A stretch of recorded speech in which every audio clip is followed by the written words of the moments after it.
अध्याय 5 कर्मयोग कृष्ण भावना भावित कर्म।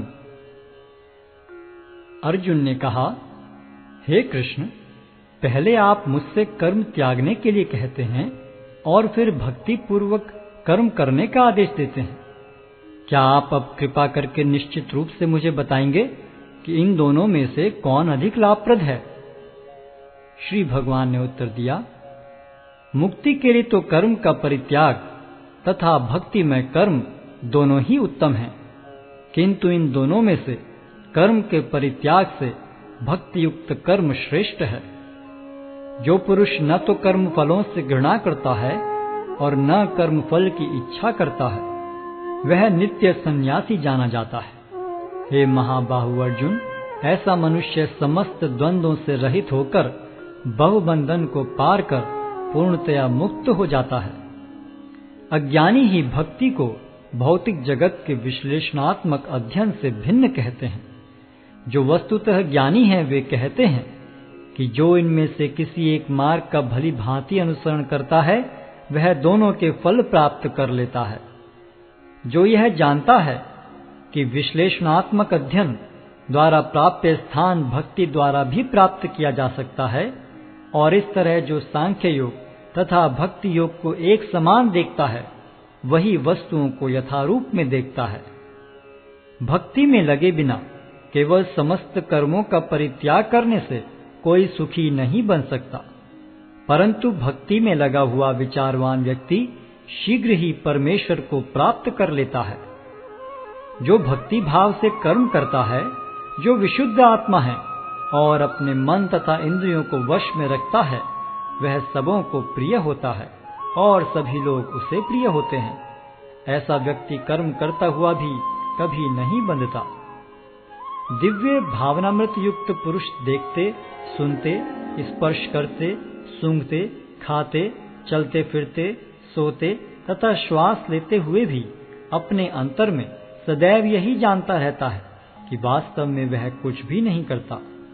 बोलते, त्यागते, ग्रहण करते या आंखें खोलते बंद करते हुए भी वह यह जानता रहता है कि भौतिक इंद्रियां अपने अपने विषयों में प्रवृत्त हैं और वह इन सब से पृथक है। जो व्यक्ति कर्म फलों को परमेश्वर को समर्पित करके आसक्ति रहित होकर अपना कर्म करता है, वह पाप कर्मों से उसी प्रकार अप्रभावित रहता है जिस प्रकार कमल पत्र जल से अस्पृश रहता है।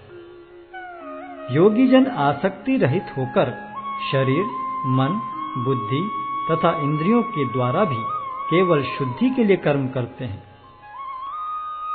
निश्चल भक्त शुद्ध शांति प्राप्त करता है, क्योंकि वह समस्त कर्मफल मुझे अर्पित कर देता है। किंतु जो व्यक्ति भगवान से युक्त नहीं है और जो अपने श्रम का फल कामी है, वह बंध जाता है।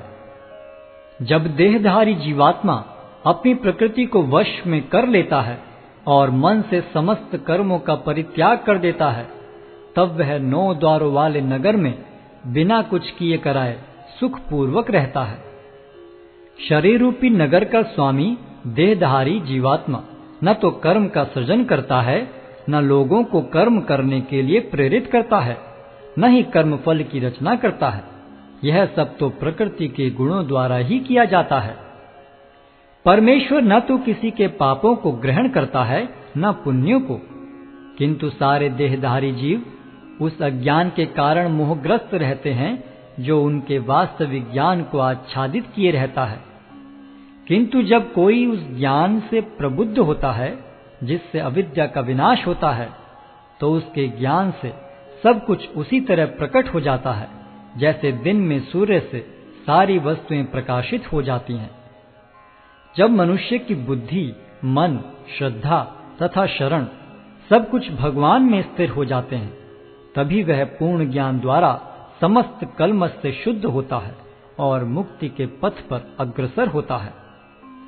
विनम्र साधु पुरुष अपने वास्तविक ज्ञान के कारण एक विद्वान तथा विनीत ब्राह्मण, गाय, हाथी, कुत्ता तथा चांडाल को समान दृष्टि से देखते हैं। जिनके मन एकत्व तथा समता में स्थिर हैं, उन्होंने जन्म तथा मृत्यु के बंधनों को पहले ही जीत लिया है। वे ब्रह्म के समान निर्दोष हैं और सदा ब्रह्म में ही स्थित रहते हैं। जो न तो प्रिय वस्तु को पाकर हर्षित होता है और न अप्रिय को पाकर विचलित होता है, जो स्थिर बुद्धि है, जो मोह रहित है और भगवद विद्या को जानने वाला है, वह पहले से ही ब्रह्म में स्थित रहता है। ऐसा मुक्त पुरुष भौतिक इंद्रिय सुख की ओर आकृष्ट नहीं होता, अपितु सदैव समाधि में रहकर अपने अंतर में आनंद का अनुभव करता है। इस प्रकार स्वरूप सिद्ध व्यक्ति पर ब्रह्म में एकाग्र चित्त होने के कारण असीम सुख भोगता है। बुद्धिमान मनुष्य दुख के कारणों में भाग नहीं लेता, जो कि भौतिक इंद्रियों के संसर्ग से उत्पन्न होते हैं। हे कुंती पुत्र, ऐसे भोगों का आदि तथा अंत होता है, अतः चतुर व्यक्ति उनमें आनंद नहीं लेता। यदि इस शरीर को त्यागने के पूर्व कोई मनुष्य इंद्रियों के वेगों को सहन करने तथा इच्छा एवं क्रोध के वेग को रोकने में समर्थ होता है, तो वह इस संसार में सुखी रह सकता है।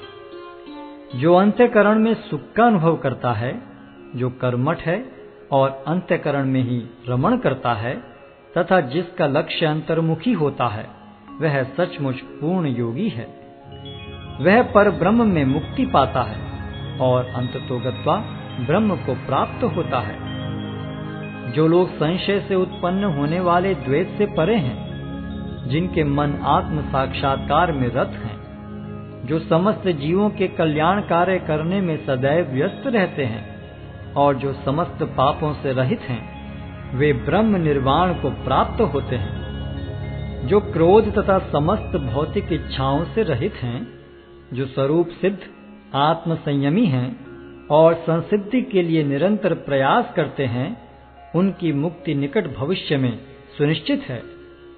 समस्त इंद्रिय विषयों को बाहर करके, दृष्टि को बाहों के मध्य में केंद्रित करके, प्राण तथा पान वायु को नथुनों के भीतर रोककर और इस तरह मन, इंद्रियों तथा बुद्धि को वश में करके जो मोक्ष को लक्ष्य बनाता है, वह योगी इच्छा, भय तथा क्रोध से रहित हो जाता है।